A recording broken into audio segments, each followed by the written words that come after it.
welcome to Future Proof Mzansi, a podcast where we discuss how consumer behavior shapes our marketing plans.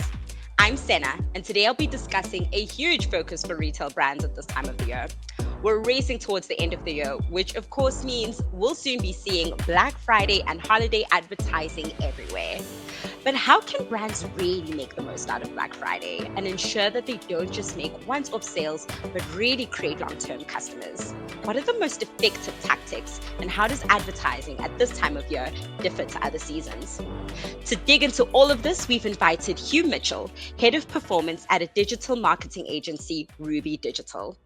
Hugh specializes in performance-driven strategies that deliver measurable growth for brands. He focuses on maximizing return on ad spend and generating high-quality leads.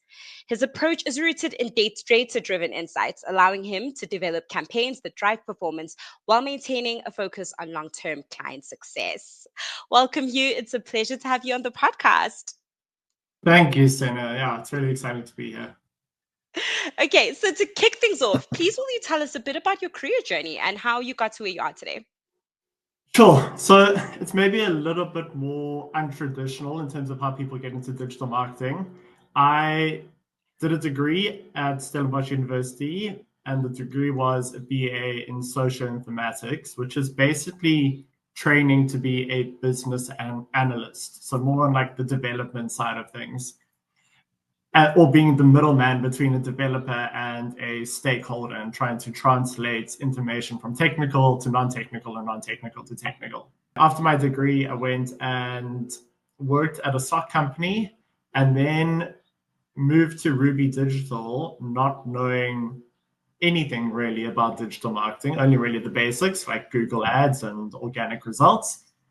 And was really just lucky enough to be mentored and trained by two excellent marketers that really guided me, pushed me, and then just taking the time myself to really indulge into the topic of digital marketing, all the different avenues by reading, watching, listening to anything that I could get my hands on, listening to podcasts while driving, reading late at night, watching videos. Yeah, just really taking the time.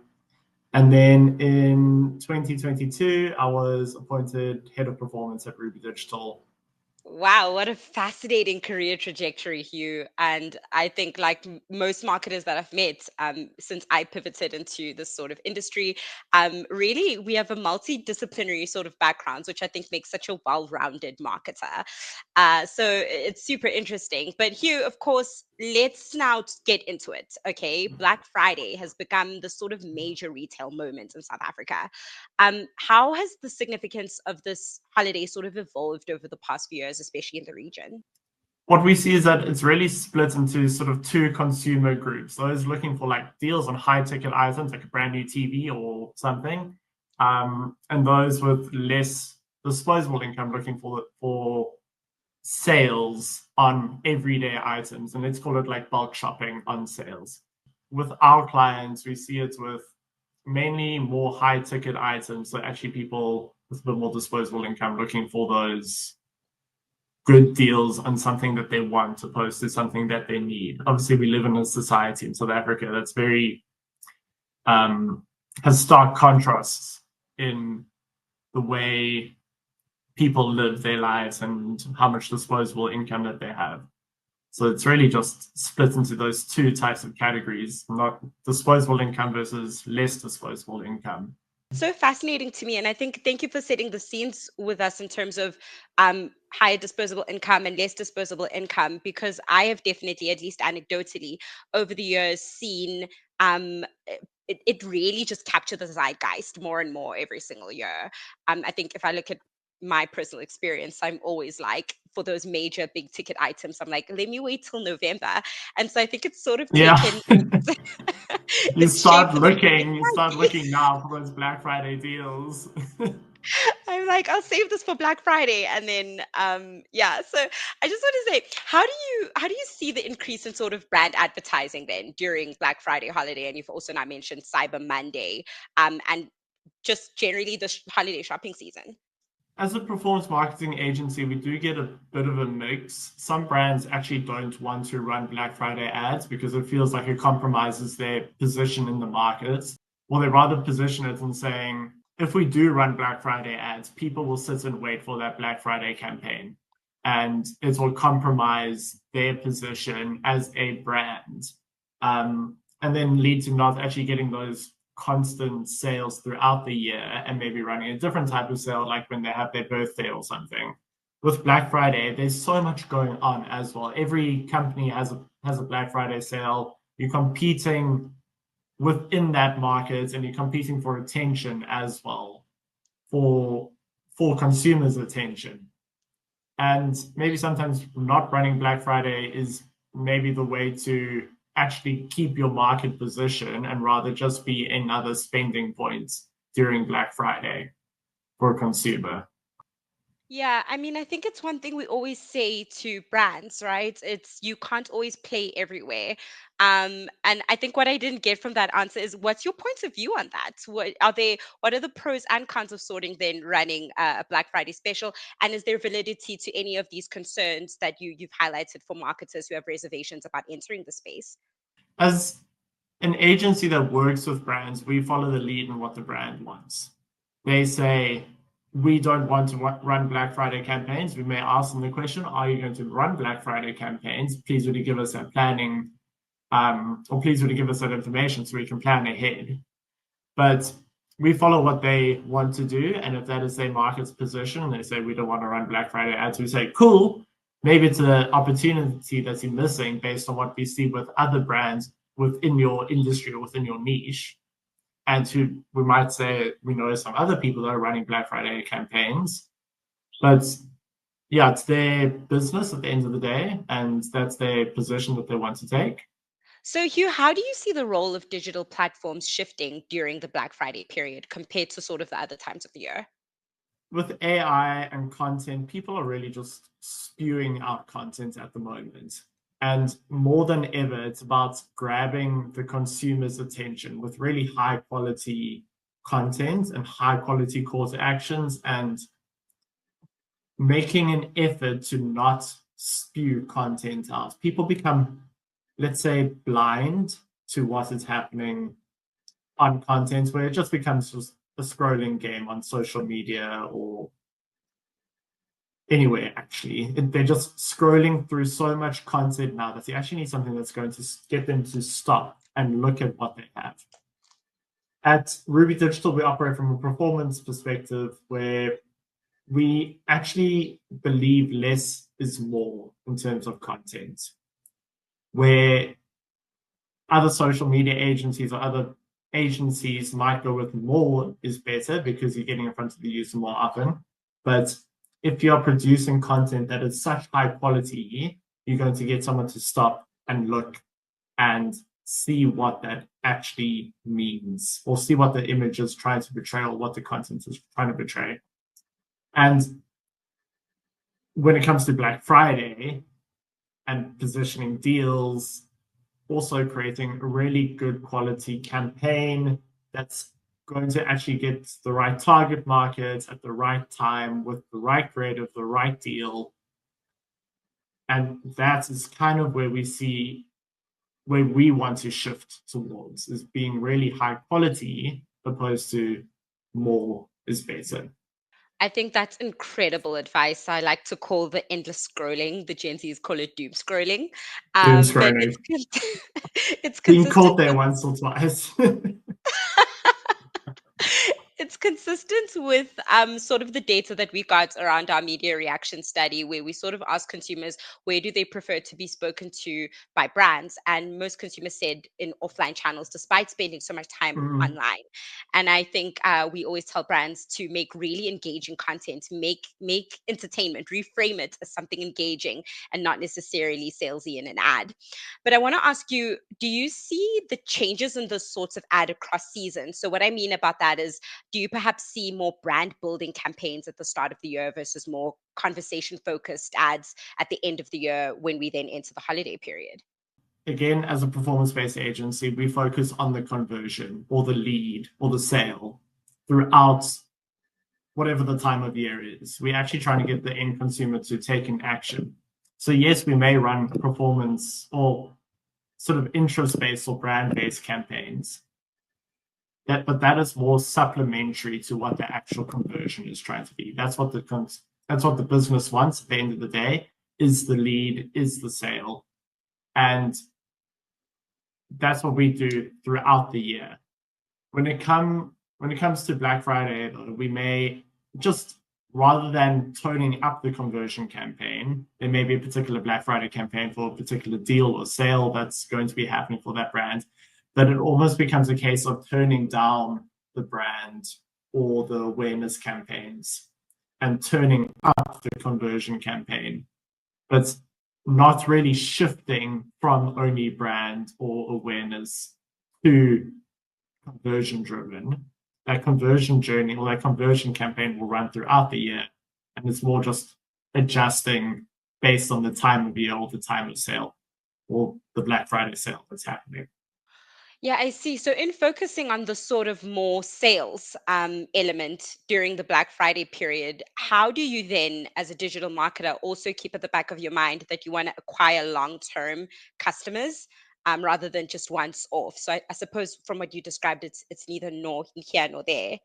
Yeah, in terms of long-term sales, there are, let's say, tactics around how to generate long-term or the returning customer. And the main points of call that we always push our clients towards is first-party data. First-party data allows you to, one, remarket to users that are already in your customer base. Two, reach them again at a much lower cost through offline marketing. So Seni actually mentioned that consumers, based on your studies, people like to be interacted with offline as well. And you can do that at a much lower cost through SMS or email marketing than you would be able to do with paid campaigns. Like an email marketing platform almost just costs what it costs to run the email marketing platform. There's no ad spend behind that. So we always push clients to develop a first-party data strategy to be able to leverage that data. Like I said, one, for remarketing, two, for, let's call it offline campaigns, which is email and SMS or non-paid campaigns. And then with that first-party data, you actually have a bank of consumers that you know are customers. And with that and an ad platform, you can then use similar or lookalike audiences to reach users that are similar or lookalike your original customer base. And then those ad platforms can go out and find users within that profile that are going to shop again. And that's how you can get more new sales from a similar customer base, and how you can build long-term customers by marketing to them through other channels and not just through paid campaigns. Okay, but let's talk. You've touched on a very important one, which is sort of like then the campaign best practices going into Black Friday. You've mentioned email, but what do you think is the most effective marketing channels then over this period?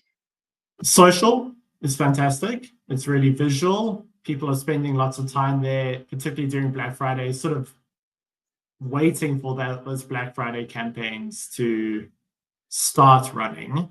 I think, yeah, as consumers in South Africa, we really enjoy a good deal. So people sort of start looking for those deals. They start being a little bit more aware to anything that mentions Black Friday. One way to get to the user or to the consumer is through social, because they're not actually searching for a Black Friday deal at that point, which might be something that is on, let's say, Google Ads or through SEO or in like a search-driven platform like Google Ads would be. And it's more people sort of passively looking for Black Friday campaigns. So as an effective marketing channel, social, any social channel. Beyond that, actually a well-orchestrated campaign across multiple platforms is probably the most effective. People are going to maybe start looking in different ways. They'll want to see orchestrated messaging across multiple platforms to have that decision made for them through all the different marketing touch points, where they see an ad on social and they go, oh, look, it's Black Friday coming up. Let me see what else is out there. Do a search on Google, see the same ad, get remarketed to because you've been to the website, go onto Pinterest because you're looking at pottery that you're really interested in, and then you see the same campaign there as well. So really having an orchestrated campaign is probably actually the most effective opposed to a single channel. On a deep dive on that, you mentioned like socials. Do you see some platforms working better for a certain demographic, or how are you leveraging platforms like TikTok, for example, which a lot of marketers, despite it being around and taking over a lot of sort of our public consciousness in terms of social media, still don't really understand how to use the channel to market?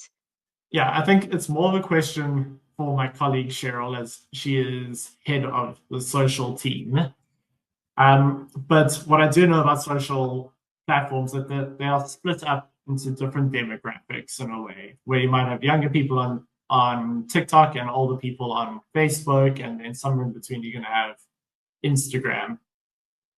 And it's about matching content with the type of consumer and the type of platform. So on TikTok, you want to maybe make something that, or make content that's going to fit more into the type of content that someone is consuming on a TikTok platform, where it might be video content and almost in a, let's say, fun or catchy way on TikTok. Whereas on Facebook, yes, there's video content on there, but you want to match it to the type of demographic, which may be slightly older people, and maybe make the content a little bit more plainer and straightforward with a strong call to action, as that's going to get people to then click and go through to the website. But you actually want the user at the end of the day is looking at your website and looking at the product or the service that you're selling.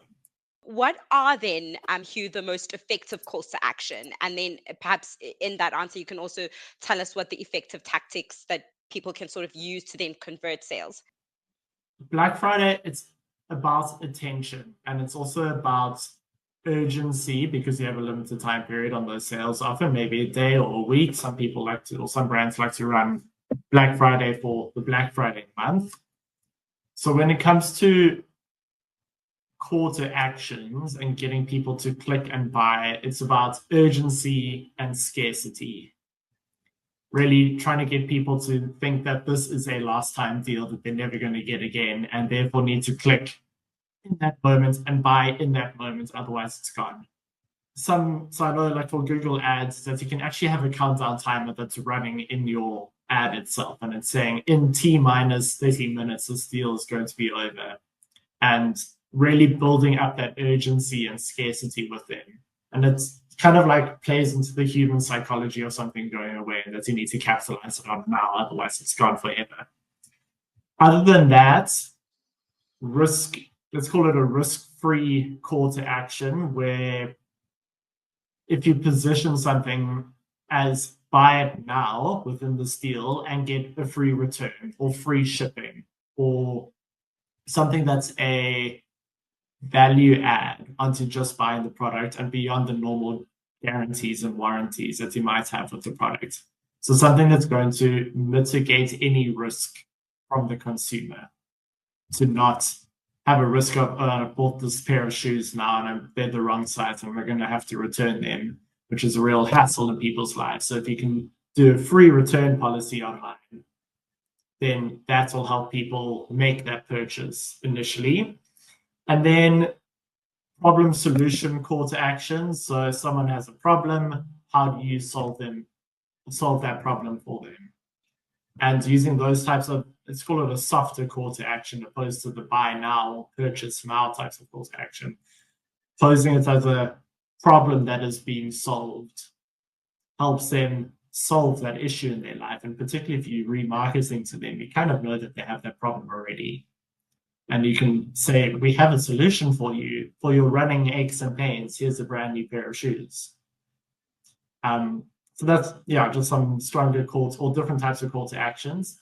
And then the other question around tactics that brands can use to convert people, like I said, remarketing. With first-party data, you might have collected an email address. You can send them an email and say, we know that you are looking for a product. Here is something to sweeten the deal a little bit, maybe a bigger percentage discount. And then really anything that's going to remove barriers to entry for a purchase. Something that brands have started to add is chatbots, and with AI, you can also then get really simple answers for consumers. Where a simple example of this could be someone looking to buy shoes and they're not sure of the sizing of those shoes. And maybe it comes in US sizing and they only know UK size shoes. Having a chatbot there where you can say, hi, this is a size 10 US, what is that in the UK? And have that do that conversion for you.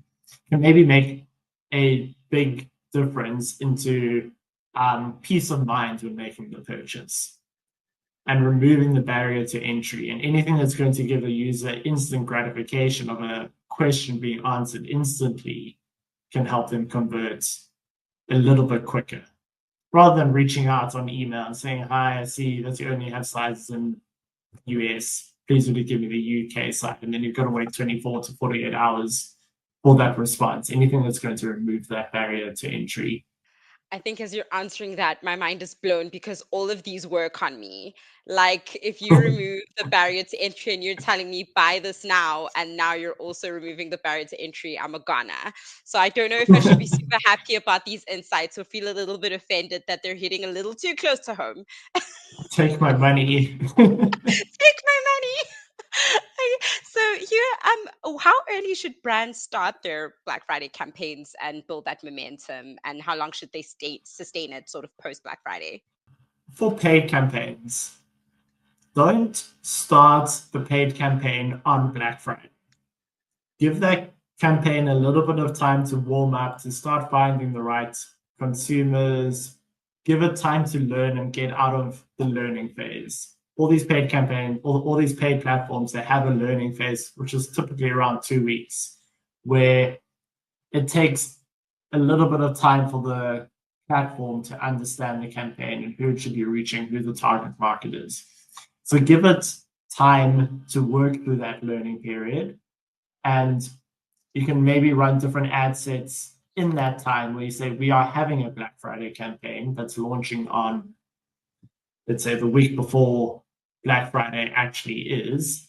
And then you can update the creative and move that campaign into a more awareness to more conversion phase when Black Friday actually comes around.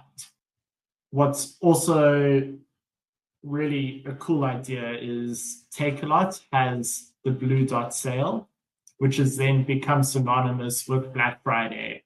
It's one of my favorite campaigns, and it's kind of like instilled in me that I know Takealot will have a Blue Dot campaign on Black Friday, and they'll have multiple different sales in the run up to their actual Black Friday campaign on Friday it's the last Friday of November, I think it is. Yeah, so I know that there's going to be a run up, and I know it's called the Blue Dot Sale, and I know to look out for it. So if you can build out that consumer awareness of a particular Black Friday campaign that you're going to have, and always give it a name that's going to make it different, and know that's for repeat customers, that sale will come around eventually. Maybe that's also something to build into how you do your campaigns and how long you plan them for as well. How long afterwards? I think Black Friday has just become Black Friday / Cyber Monday all into one. People don't really know that there's actually something called Cyber Monday that happens after Black Friday, which is typically the tech deals. So I would definitely run through the Black Friday weekend, not just for Friday, run it Saturday, Sunday, Monday, and then it's up to the business to make the call on what happens after the Monday, particularly in South Africa, considering it's not actually a holiday for us. Give people the opportunity to shop over the weekend. Wow.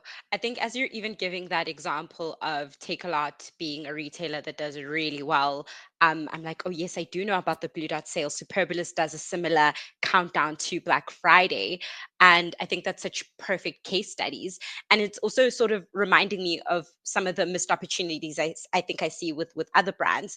And sometimes it feels as though their Black Friday involvement is all about like having FOMO or having something at least to put out for fear of staying away, but it doesn't really seem like good deals to consumers. What do you think marketers need to be aware of when sort of having a Black Friday sale and it doesn't really hit or deliver in the way that consumers think it will? Have you planned it enough? Have you given the consumers the opportunity to see that you're having a Black Friday sale? I'm not going to mention the brand, but we had a client once that actually came to us on Friday, Black Friday. I think it was midday at least, and said, guys, we need to run a Black Friday campaign. Please would you help us? And we obviously had to jump ship in that moment and get stuck into running a Black Friday campaign at the very last minute. Yeah, I mean, maybe at that point, if you have missed the boat in terms of planning a Black Friday campaign, marketing manager might be out of a job, but maybe it's worthwhile post Black Friday, and when there's still a bit of share of wallet to play with, maybe do a post Black Friday campaign where they are no longer in the space of looking for the deals and actually go, oh, this is a brand that I really like. I see that they're having a Black Friday sale now, and it's kind of outside of the main attention area of the Black Friday weekend or week. I think that's what an opportunity there. So if any marketers listening and you haven't planned out your Black Friday campaign, you need to You reach still out have to time. So you still have time. Hugh, let's talk about what marketers absolutely do not like to hear. Let's talk about budgets under pressure, just because everybody or marketing certainly is under budget pressure. But how can advertisers really maximize ROI during what I can only describe as an intense time? I mean, I think part of it is that there's never enough budget somehow. No matter how much budget there is, there's never enough budget somehow. But I think really it's about being very tactical within your campaign orchestration. So you're going to know from historical data where you typically get sales from, what channels or what platforms you typically get sales from, allocating budgets to those, but then either through your agency or your campaign managers, be very flexible about where you're spending money. Particularly if you're running sales for, let's say, a week, over the Black Friday week, you can then start picking up trends, see where people are shopping from, what channels are working, and make sure that you are flexible to distribute budget between those different channels. So if you're running Facebook or Meta campaigns and Google campaigns and messages is working doubly better, shift budgets sooner rather than later and capitalize on what is happening in the data itself. Flexibility and adaptability in that can go really far. And yes, sometimes campaigns need a little bit of a while to warm up and start producing sales, but once they've started producing sales, be flexible within that. And then, yeah, like I've said before, plan as much as possible. Plan based on historical data, plan based on previous Black Friday sales, have a unified approach across all your messaging and across all your platforms to get the most out of that budget. The last thing that you want to be doing is having a disconnected campaign and then having different messaging across different channels and not knowing what's actually working. Is it the platform or is it the messaging that's actually driving the sale? So if you have a more unified approach, you can then eliminate the variables that are driving the sale and say, okay, it's more likely the platform that's actually driving the sale opposed to the messaging or the targeting, because those are slightly different across platforms. Thank you so much for that insight, Hugh. So, flexibility and understanding your customer and where you are making those investments across the different touch points. I want to ask you about, thank you for this discussion because we're about to close it up. We've learned so much about Black Friday and I can't wait to see where it goes. But perhaps before I close it off, I'm just going to ask you a couple of questions. What do you see the future of Black Friday? How do you see it evolving in the South African context? In America, it's become exactly this big holiday. We see people take leave. We've all seen the videos every single year of consumers rushing into the different stores. What do you think the future of Black Friday is for the South African consumer? Personally, like to see personalization more. I know it's something that's become a big topic, particularly around consumer insights and how you can be more specific to the consumer and what they actually want and need. I also would like to see maybe brands being a little bit more open. I know sometimes they do like extended shopping times, but actually brands having like consideration for the consumer in what they want to be shopping. Like I know some brands sort of do sales on like end of stock, low ticket items, all the random things that no one actually wants to buy. And yeah, I think it would be really cool to have people running sales or maybe bigger sales on the new products, the products that they actually want to buy and people might have seen online and going, yo, there's this brand new TV that, I don't know, is holograms and awesome stuff. Those typically won't be on sale during Black Friday. It'll be the old TV that's in sales during Black Friday. Say it louder for brands that are selling us the things that no one wants and saying it's a big sale. And please, can you also start having these sales on things that are in my size? Sorry for the rant. Not the extra small. Come on, or like the extra small. Anyway, what a treat, Hugh. Thank you so much for joining us today and giving us these incredible insights on Black Friday campaigns. Before you go, we always like to ask our guests just more general questions to get a glimpse of what interests you. So give me your favorite holiday season campaign that you've ever seen, like your Roman Empire. It could either be local or global. So I mentioned it earlier, is the Blue Dot Sale. It's become synonymous with sales. It's become synonymous with almost anything that you can buy because that's what Takealot does. And Takealot it's like almost being like the Checkers 60/60. Everyone uses it. It's so easy to use. And with what Takealot has built, I should be paid by Takealot in this comment. What Takealot has built is a convenient platform and delivery to your door.